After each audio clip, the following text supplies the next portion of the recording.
कालो चाहिँ यस्तो छ गुम्बा आउने बाटो कालो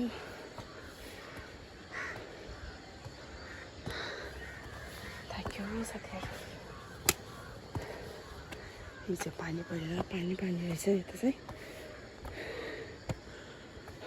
चाहिँ लमजुङ बेसीसारको गुम्बा हो साथीहरू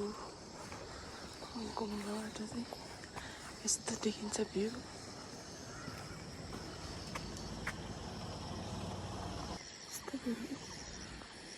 कति राम्रो देखेको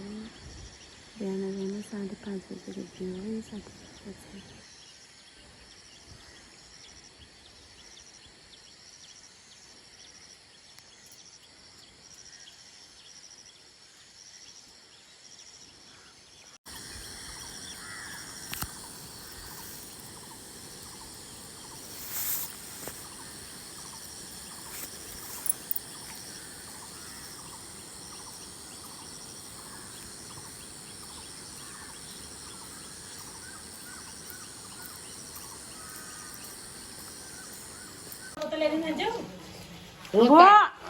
त्यो नखाने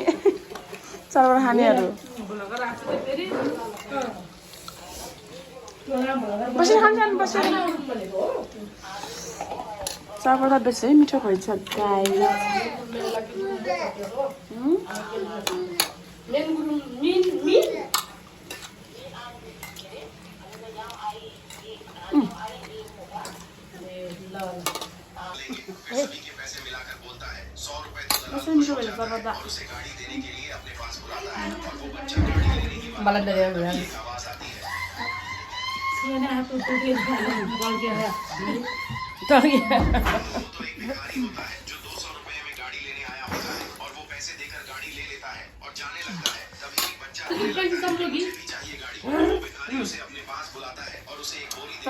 कुन गाउँको रे वही हो यो चिती कार्की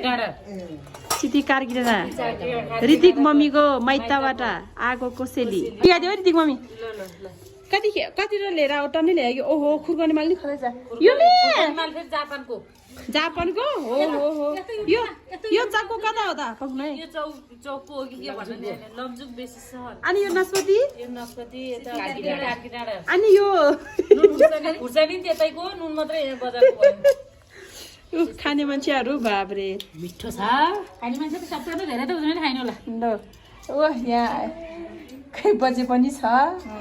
यो मिठी हात त्यसो भइरहेको बिचरा यता आप ओ दिदी पाकेर दिनु है मलाई नि आफवाला यता छ फेरि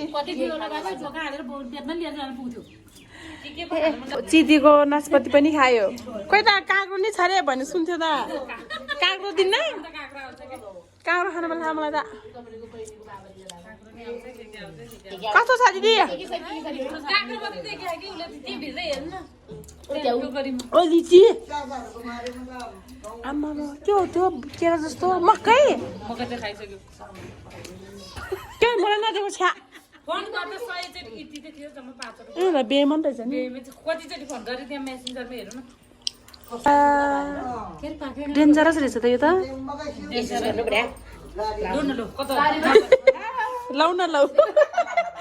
लौ पालो पर नाच्देऊ काँक्रोलाई